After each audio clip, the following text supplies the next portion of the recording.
Live, thank you very much for staying tuned. Of course, I'm Clinton Reynolds and I'm here with Javed Samuel. He is a cybersecurity expert and he's conducting a workshop for IT professionals here on the island. And Javed, let's talk a bit about that. You were invited by the Director of Public Sector Modernization, Dr. Cletus Burton, I'm assuming, yes, to conduct that workshop. Tell me, first of all, what was your mission when he invited you to come here? So in terms of my mission for this workshop here, the whole goal of this workshop on the e-commerce capacity building plan is to try to build up the information technology expertise in St. Lucia.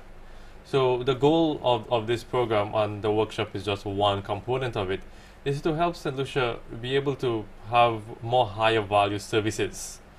And that can have numerous benefits. So one of the benefits is that it can help try to create increased employment, increased economic activity, and in terms of overall mission, it's a medium-term plan to where you have to have the individual building blocks, so that you can have those higher value services.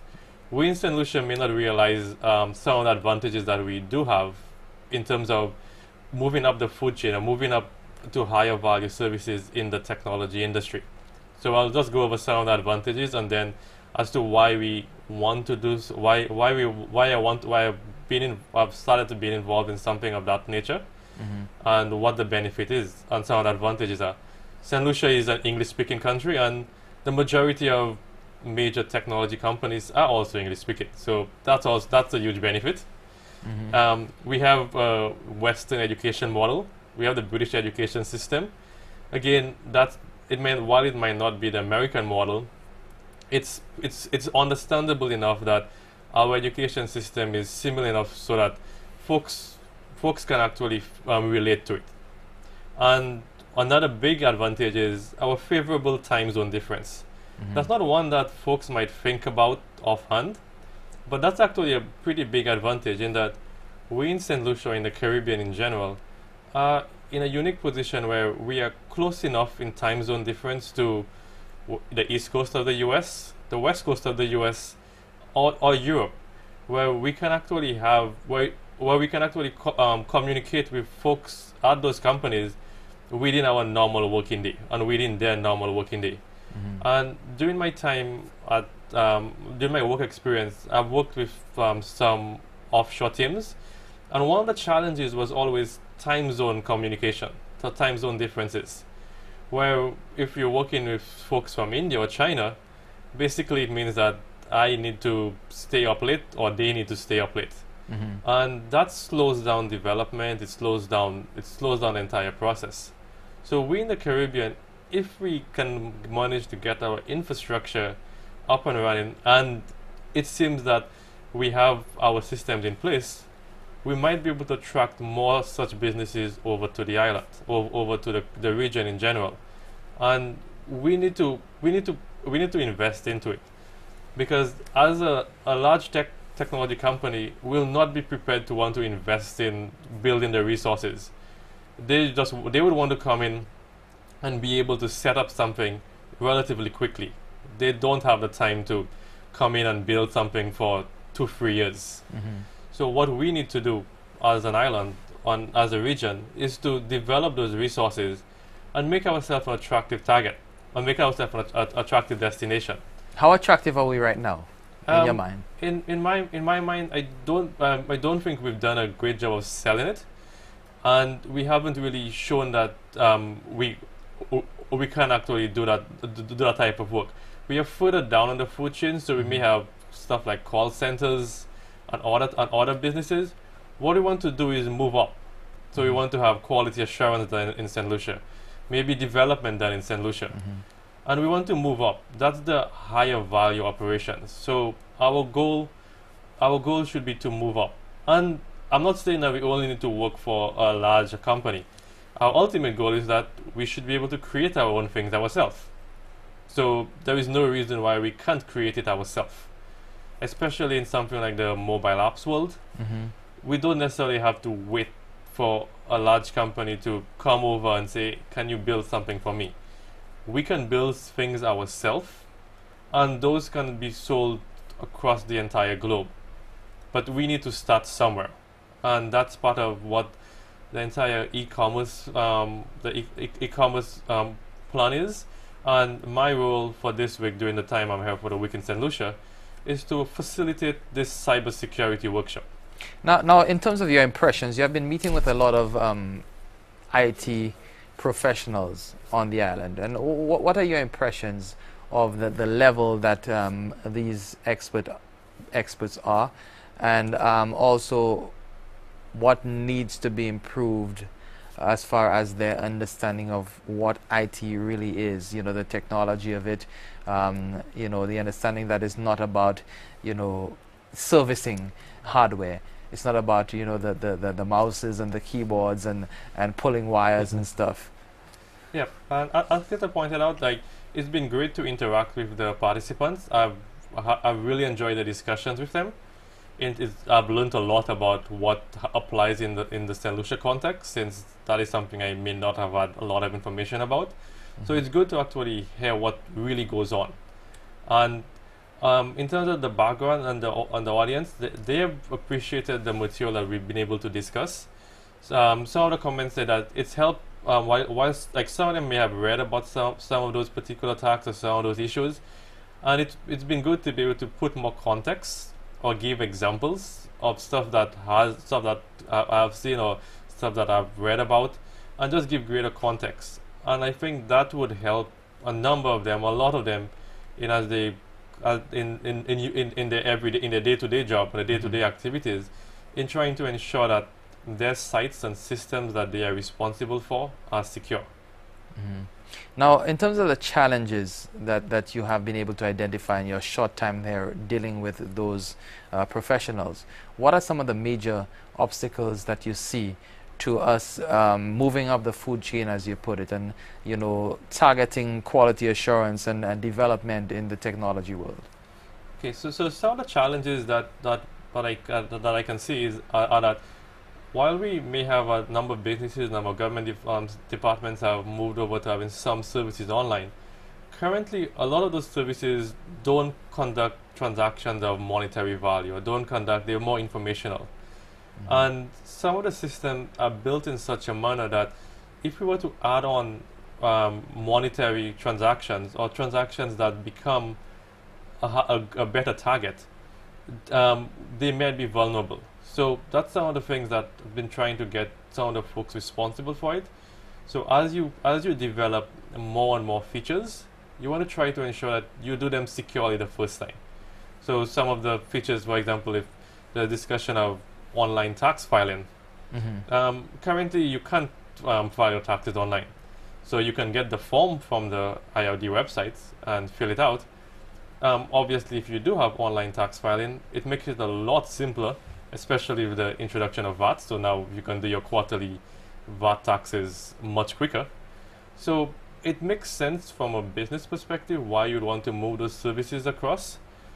But even when moving those services across, whoever the developers and the maintainers of those systems need to ensure that it's done securely, because now you are a greater target. And that's something that I've had discussion with various participants on how best they can approach that.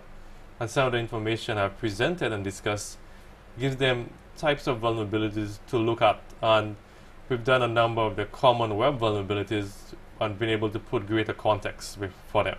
Now, I mean, this thing is not rocket science, and it's also not new, because you have countries and you have businesses around the world engaging in that sort of activity.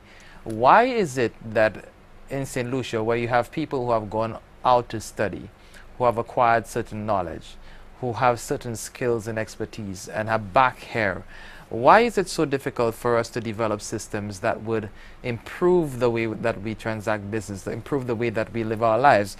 I mean, if you look at the Civil Service Registry, for example, everything is manual, and I see you smiling, so you might be aware of the hassles that St. Lucians have to go through every day. In terms of that, like as you mentioned, the Civil Service Registry, part of the issue has to do with the overall design and how the systems were built up initially.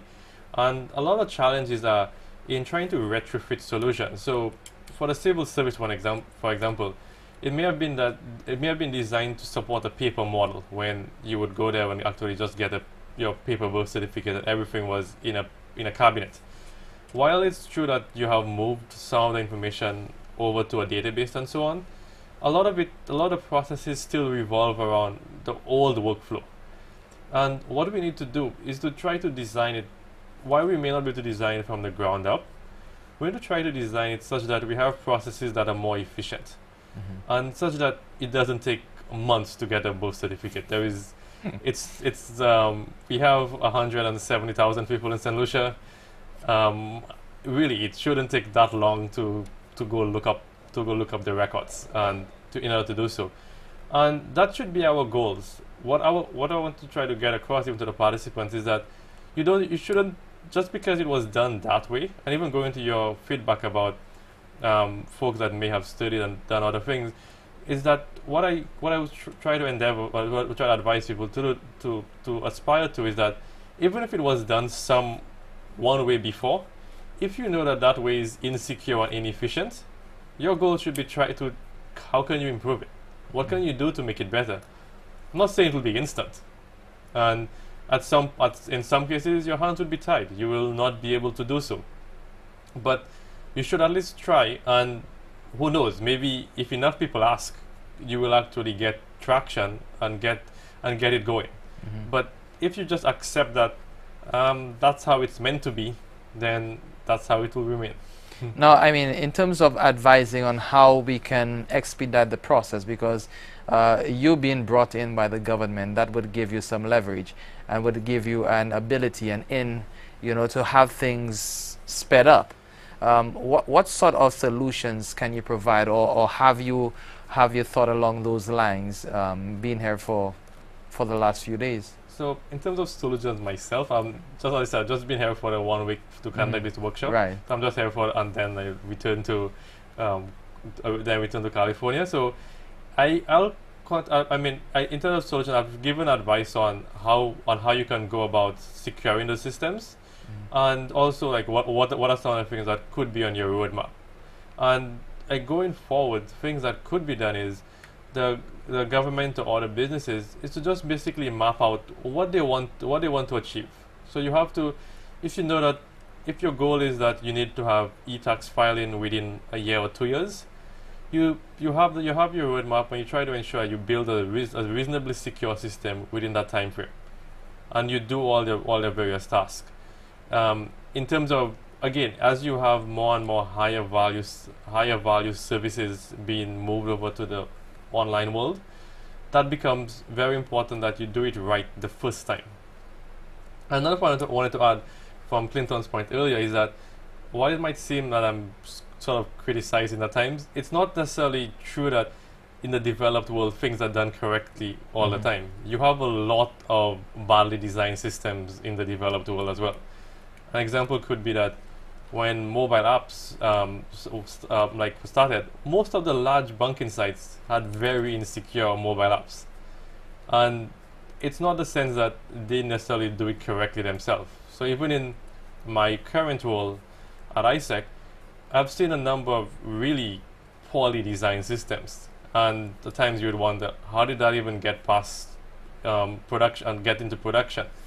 So it's not something unique to St. Lucia, and it's not something that St. Lucia alone faces. Neither do I think that that's an excuse that we can have and say, okay, because other folks are doing it, we can do it too. We need to aspire to build more secure systems, build better systems, more efficient systems. But neither do I want that to portray that I'm saying that it's all perfect and rosy in the developed world, because it's not. Because that's basically my job there, in that I go look at clients' architecture and designs and point out issues that they have. So you try to penetrate show them how easily you can penetrate the system. Yeah. So you try to show vulnerabilities. So you look at whether it's a web application or it might be some other system. You show them vulnerabilities of what an attacker could do. And the reason why a company might want something like that is that it's a whole lot easier to then fix it if someone that you've hired to go find it, reports it to you, than it is to fix it if some random attacker finds it. Because if some random attacker finds the issue, they're under no obligation to let you know. They might just decide, hey, I've figured a way to make millions of dollars, so why bother tell anyone? Interesting.